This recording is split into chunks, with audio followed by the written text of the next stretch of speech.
Good morning mga ka-farmers. So yan, nandito tayo ngayon sa bukid natin, sa pumunting sakahan. So dito, may mapapansin ka dito sa video natin, ano? Dito sa kabila, dyan, is naninilaw na yung dahon ng palay. At ito yung palay natin mga kasaka. So ito, mas nauna siyang nagsabog tanim.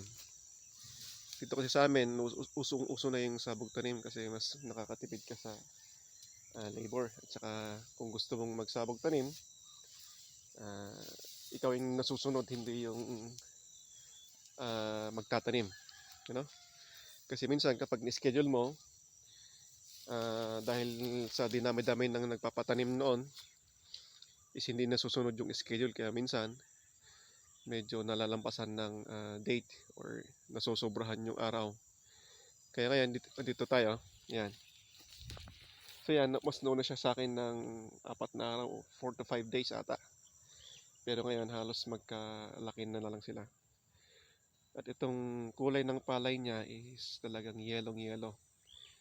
Ibig sabihin, hindi niya parang napabayaan na mga kasaka, ano? Kasi hindi siya nag-abono. So andun yung abono niya, ngayon pa lang siya mag-aabono. So pansin ko, ang disadvantage ng hinihintay mong hanggang magpakita ng deficiency yung palay is nahuhuli.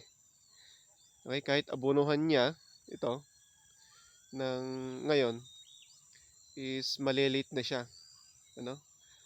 Uunahan pa ng palay natin kasi yan. Paunti-unti yung ginagawa natin sa pag-aabono, hindi biglahan kasi sayang din naman lalo na kapag maraming tubig yung pinitak natin, you know, nagkakaroon ng volatilization, especially kapag urea. So yun, you see the difference na yellow yung kanya, talagang dilaw na. Ibig sabihin kailangan na ng palay yung abono or yung nutrients. Yun, yellow na.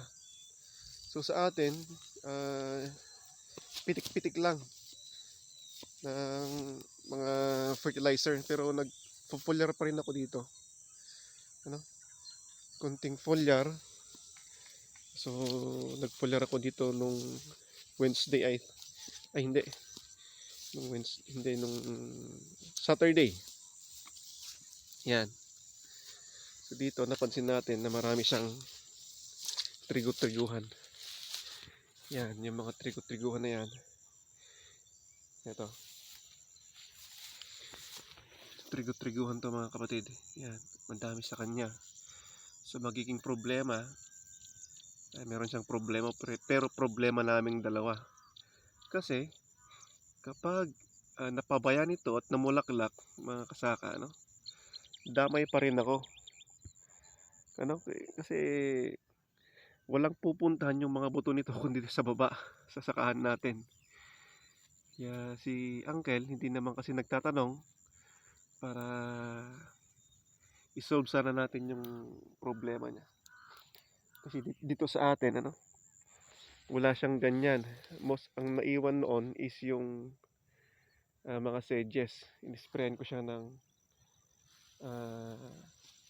pang trigo-triguhan at saka yung marapagay sa tawag sa Ilocano. Okay? So yan. Yan yung magiging problema namin.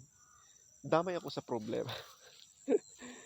Yan. Marami siyang mga trigo-triguhan at parang napabayaan na yung sakahan niya. Madadamay pa ako. Okay? So, ito. So, parang may mga naninilaw pa dahil sa inispray ko na 2,4-D, no? Inispray ko ng 2,4-D kasi may mga damon on na sedges. Kaya yun, may mga naninilaw nila doon. So, kaya pinipitikan ko ulit ng abono para makahabol. Kasi yun ang disadvantage ng paggamit natin ng herbicide, especially dito 2,4-D, no? medyo nasasaktan yung palay natin kapag yung 2,4-D. Especially the 2,4-D ester. Kaya nga dapat i-lessen natin yung paggamit ng 2,4-D. Ano, kasi nasisira din yung lupa natin. Okay, so yan mga kasaka. Okay, so dapat hindi natin pabayaan na ganito yung kulay ng palay natin saka tayo mag-aabono. Kasi talagang kawawa yung palay.